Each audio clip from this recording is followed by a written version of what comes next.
आज का जो ई लेक्चर का विषय है वह कृषि की नवीन व्यूहरचना, न्यू एग्रीकल्चर स्ट्रेटजी। ये बीकॉम पार्ट सेकंड के विद्यार्थियों के लिए है। विषय है आर्थिक प्रशासन एवं वित्तीय प्रबंध फर्स्ट, राजस्थान में आर्थिक पर्यावरण। और मैं डॉक्टर मनु शरद पाठक, ईएफएम विभाग, एसआरएस राजकीय महाविद्यालय कालाडेरा जयपुर, आप सभी विद्यार्थियों का हार्दिक स्वागत और अभिनंदन करता हूं। तो प्रिय विद्यार्थियों, प्रारंभ करते हैं।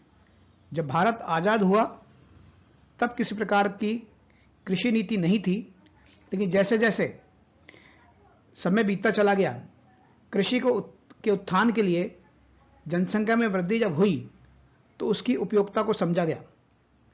इसलिए नवीन कृषि योजना बनाई गई और उसी को कृषि की नवीन व्यूहरचना कहते हैं, और या इसे हरित क्रांति के नाम से भी जाना जाता है।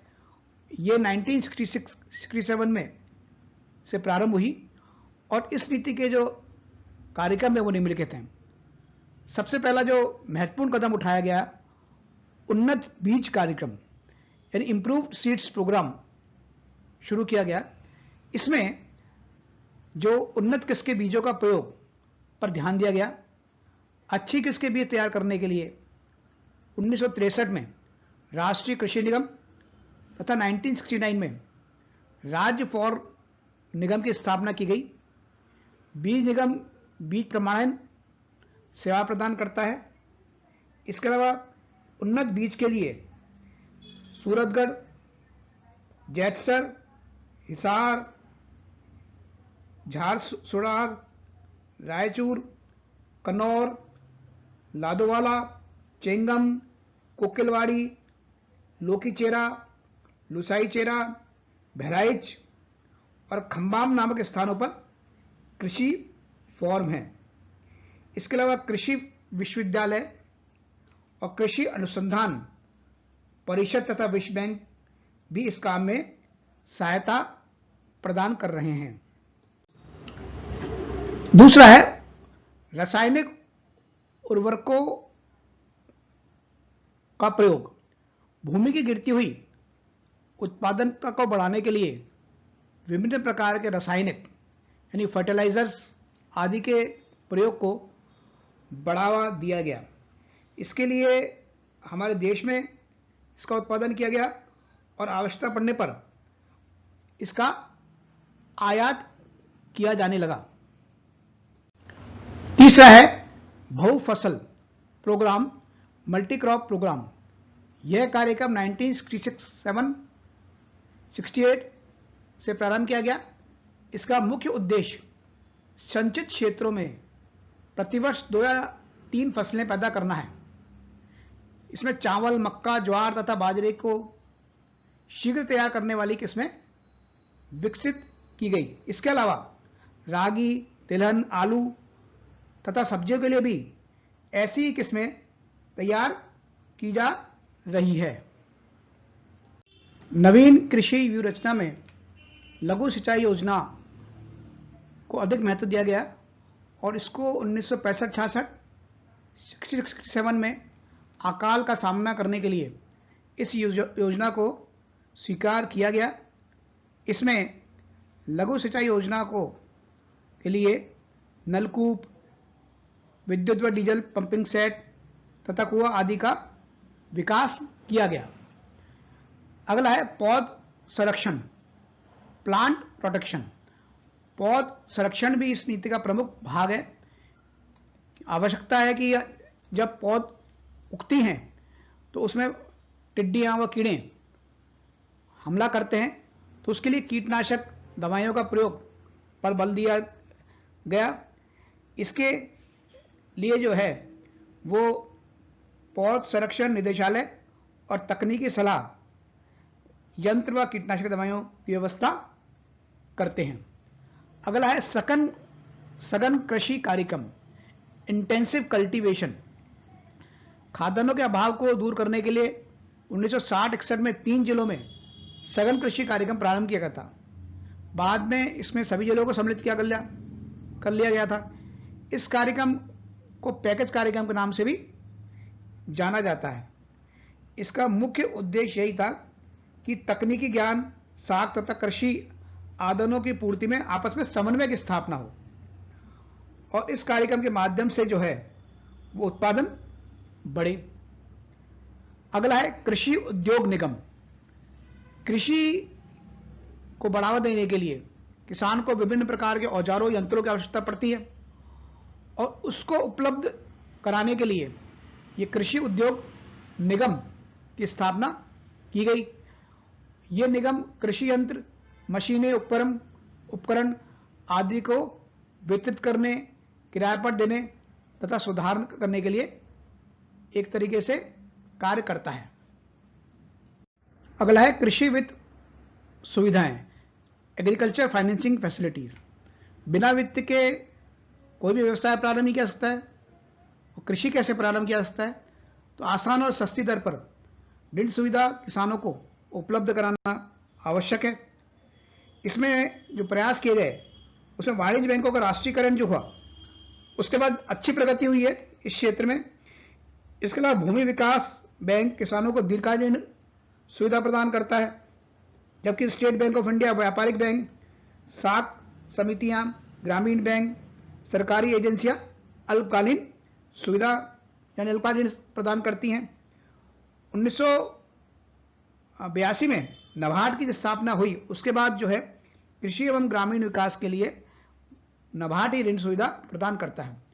अगला है कृषि सेवा केंद्रों की स्थापना। इसके लिए जो है इन केंद्रों पर शिक्षित, बेरोजगार तकनीकी व्यक्तियों द्वारा कृषकों समुदाय की आवश्यक तकनीकी जानकारी तथा सुविधाएं दी जाती है। इन केंद्रों पर कृषि यंत्रों के उपयोग संबंधित सैद्धांतिक एवं व्यवहारिक प्रशिक्षण भी दिया जाता है। अगला है उन्नत किस्मों के बीजों का प्रयोग, यूज ऑफ बेटर सीड्स। नई कृषि व्यू रचना में सन 1960 में मक्का, ज्वार तथा बाजरे की संकर किस्में तैयार की गई। 1963 में संकर बीजों के बड़े पैमाने पर प्रयोग शुरू हुए। इसे मक्का, बाजरा तथा ज्वार के बाद मैक्सिकन किस्म के गेहूं की बुआई भी शुरू की गई। इसमें उन्नत बीजों के उत्पादन के लिए राष्ट्रीय बीज निगम तथा राज्यों में राज्य बीज प्रमाणन संस्थान की स्थापना की गई। अगला है कृषि विपणन, एग्रीकल्चर मार्केटिंग। किसानों को उनकी उपज का उचित मूल्य उपलब्ध कराना बहुत आवश्यक है, क्योंकि किसान मेहनत करता है और बिचौलिए उसका लाभ न उठा लें, उसके लिए सरकार ने आवश्यक कदम उठाए, जिसमें नियंत्रित मंडियों की स्थापना की, वस्तुओं का प्रमाणीकरण एवं श्रेणीकरण किया, सहकारी विपणन समितियों का विकास किया, और इन सब प्रयासों के माध्यम से जो है एग्रीकल्चर मार्केटिंग को बढ़ावा दिया गया। अगला है भूमि सुधार कार्यक्रम, लैंड रिफॉर्म्स। इसमें सभी राज्यों में कृषि जोत की अधिकतम सीमा निर्धारित की गई, लेकिन इसमें अभी बहुत सारा काम बाकी है। हालांकि 20 सूत्री कार्यक्रम में इसको शामिल किया गया था, पूर्ण सफलता इस कार्यक्रम में अभी तक नहीं मिली है भूमि सुधार में। आगे भू संरक्षण, लैंड प्रोटेक्शन। इस योजना के अंदर भूमि को सुरक्षित रखने के लिए कार्यक्रम चालू किए गए। इसमें राजस्थान, गुजरात, मध्य प्रदेश तथा उत्तर प्रदेश आदि अनेक राज्यों में कृषियोग्य भूमि को हवा, पानी के कटाव से बचाने की व्यवस्था की गई, और पहाड़ी भागों, और घटिया जो भूमि है उसको साफ तथा समतल बनाया गया ताकि उस पर कृषि की जा सके। अगला है पोषक मूल्य अथवा समर्थन मूल्य नीति। इसके अंतर्गत जो है वो अगर फसलों पर न्यूनतम मूल्य से नीचे चला जाता है तो सरकार को समर्थन करती है, और न्यूनतम मूल्य पर कृषि उपज को क्रय कर लेती है। मतलब किसानों के लिए हानि न उठानी पड़े, उसके लिए ये जो है नीति अपनाई गई। इसके लिए देश में खाद्यान्नों का क्रय करने के लिए भारतीय खाद्य निगम की स्थापना की गई, जो हर वर्ष जो है खाद्यान्नों का भंडार बनाने के लिए न्यूनतम समर्थन मूल्य पर जो इनको खरीदती है। इसके अलावा शुष्क खेती, ड्राई फार्मिंग, यानी कृषि उत्पादन बनाने के लिए शुष्क खेती विकसित की गई। जिन क्षेत्रों में सिंचाई सुविधाएं उपलब्ध नहीं है वहां शुष्क कृषि द्वारा उत्पादन बढ़ाने पर बल दिया गया। ऐसी किस्में विकसित की गई जिनके लिए कम से कम पानी की आवश्यकता पड़े। किसानों को सुरक्षा प्रदान करने के लिए उनकी फसल जो है खराब ना हो, इसके लिए फसल बीमा योजना प्रारंभ की गई। इसके अंतर्गत बीमा युक्त खेतों में किसी भी कारण से अगर हानि होती है तो बीमा कंपनी उसका भुगतान करने की व्यवस्था करती है, यानी भुगतान करती है, जिससे किसान जो है पूर्ण रूप से आर्थिक रूप से उसको सुरक्षा हो। इसके अलावा गैर कृषि उद्योगों का विकास किया गया ताकि जो है वो गांव से जो पलायन हो रहा है वो रुके और गांव में ही उनको रोजगार उपलब्ध हो जाए। इसके लिए जो पशुपालन गांव में ही उसको बढ़ावा दिया गया, डेयरी फार्मिंग को बढ़ावा दिया गया, वहां पे वनों का विकास को बढ़ावा दिया गया, लघु एवं कुटीर उद्योगों को बढ़ावा दिया गया। इसके अलावा अगली योजना है एकीकृत बागवानी विकास कार्यक्रम। वर्ष 2014-15 में एकीकृत बागवानी विकास कार्यक्रम शुरू किया गया था। इसमें बागवानी की सभी वर्तमान स्कीमों को एक ही मिशन के अंदर लाया गया ताकि जो गुणवत्ता बढ़े। नेशनल फूड सिक्योरिटी मिशन, इस मिशन में कृषि मंत्रालय के कृषि एवं सहकारिता विभाग ने केंद्र सरकार द्वारा प्रायोजित स्कीम राष्ट्रीय खाद्य सुरक्षा मिशन की शुरुआत की। इसका लक्ष्य था 11वीं पंचवर्षीय योजना में कि धान, गेहूं एवं दालों के उत्पादन में क्रमशः 10, 8 एवं 2 मिलियन टन की वृद्धि करना था।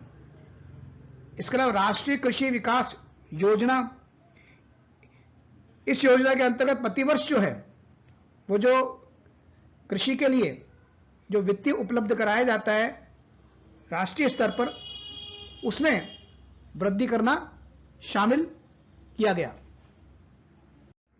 हरित क्रांति के बाद भी कई प्रकार के कृषि विकास के लिए कदम उठाए गए, जिसको कि सेकंड ग्रीन रेवोल्यूशन कहते हैं। इसे प्रथम जो कदम उठाया गया वो मोटे अनाजों के उत्पादन में वृद्धि की गई।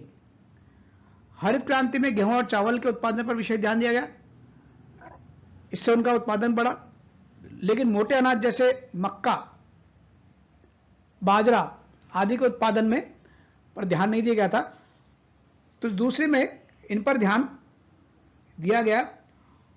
और आवश्यकता लेकिन अभी है कि इनके उत्पादन में वृद्धि करके जो है वो जो मांग है उसकी पूर्ति की जा सके। दूसरा, तिलहनों के उत्पादन में वृद्धि। भारत खाद्य तेलों के मामले में आत्मनिर्भर नहीं है तथा हम बड़ी मात्रा में खाद्य तेलों का आयात हमको करना पड़ता है। तो दूसरे जो ग्रीन रेवोल्यूशन में जो है वो इस पर जोर दिया गया। इसके अलावा दालों के उत्पादन में वृद्धि। दालों के लिए जो है वो बहुत अच्छी भूमि की आवश्यकता नहीं पड़ती है, घटिया भूमि पर भी वो उगाई जा सकती है और इनके उत्पादन के लिए उर्वरकों, कीटनाशक दवाएं आदि की अधिक आवश्यकता नहीं पड़ती है। तो दूसरे कदम में इनके उत्पादन पर अधिक बल दिया गया और शुष्क कृषि तकनीक के माध्यम से दालों के उत्पादन को बढ़ावा दिया गया। अगला, सिंचाई और जल प्रबंधन की नई नीति बनाई और इस नीति में इस प्रकार की योजना बनाई गई ताकि कम से कम पानी में अधिकतम उत्पादन हो सके या और जल के स्रोत एकत्रित किया जा सके, जिसमें नहरें तथा तालाब, कमान क्षेत्रों में सिंचाई की उचित व्यवस्था एवं इस पर प्रभावी नियंत्रण, जल विकास और पानी के दोबारा प्रयोग की सुविधाएं को बढ़ावा दिया गया। भूतल जल और भूमिगर्भ जल का संयुक्त प्रयोग पर बल दिया गया। नहरें व तालाबों क्षेत्र में छिड़काव द्वारा सिंचाई की गई, यानी स्प्रिंकल इरिगेशन को बढ़ावा दिया गया। कुआं द्वारा संचित क्षेत्रों में ड्रिप सिंचाई योजना लागू की गई। किसानों में प्रसार अधिकारियों को जल प्रबंधन में प्रशिक्षण यानी इनको ट्रेनिंग दी गई कि कैसे जल प्रबंधन हो सकता है। सघन फसलों अर्थात गन्ना, सब्जियों और कपास के लिए बिवाली इरिगेशन को बढ़ावा दिया गया। अगला है छोटी सिंचाई योजना पर अधिक बल। पहले बड़ी योजनाओं पर यानी सिंचाई की बड़ी योजनाओं पर अधिक बल दिया गया था, लेकिन अब छोटी योजना के द्वारा जो है कृषि को बढ़ावा दिया गया। और अगला है जैविक खाद के प्रयोग पर बल यानी मोर यूज ऑफ बायो फर्टिलाइजर। जीव वैज्ञानिक ने यह सिद्ध कर दिया है कि सूक्ष्म जीव जैसे बैक्टीरिया और नीले हरे शैवाल पौधों की पोषक तत्व प्रदान कर सकते हैं। सबसे अधिक काम आने वाली जीव उर्वरक राइजोबियम जो विशिष्ट बीज कोश की जड़ों में प्रवेश करके जड़ ग्रंथिकाएं बना लेती है। ये ग्रंथिकाएं अमोनिया उत्पादन करती है जो उत्पादन में सहायक होती है। यानी जैविक खाद के प्रयोग से अगर उत्पादन किया जाए, फर्टिलाइजर का प्रयोग पहले बहुत किया जा रहा था, अब जो है जैविक खाद पे लोगों में जागरूकता आ रही है, किसानों में जागरूकता आ रही है, तो उसको प्रयोग को बढ़ावा अब दिया जा रहा है। क्योंकि फर्टिलाइजर के प्रयोग से जो हानि हो रही है उसको रोकने के लिए, इसके अलावा ड्राई फार्मिंग को जो है वो ज़्यादा बढ़ावा दिया गया। क्योंकि जैसा कि हमारे खासतौर से राजस्थान में 60% जो क्षेत्र है वो मरुस्थलीय क्षेत्र है, तो इस क्षेत्र में सूक्ष्म कृषि के आधार पर ही उत्पादन बढ़ाया जा सकता है। शुद्ध खेती के लिए कम पानी की आवश्यकता वाले बीज विकसित किए जा सकते हैं। भारत में सिंचाई सुविधाओं के विस्तार में कृषि उत्पादन में वृद्धि होगी। इसका लाभ जो है संपन्न किसानों को भी मिल सकता है। तो आप लोगों ने ये वीडियो देखा जो कि नवीन कृषि व्यू रचना पर आधारित था। आपके लिए ये लाभान्वित रहेगा। धन्यवाद। जय हिंद, जय भारत। आप चैनल को सब्सक्राइब कीजिएगा, लाइक कीजिएगा और कमेंट बॉक्स में जाके कमेंट जरूर करिएगा।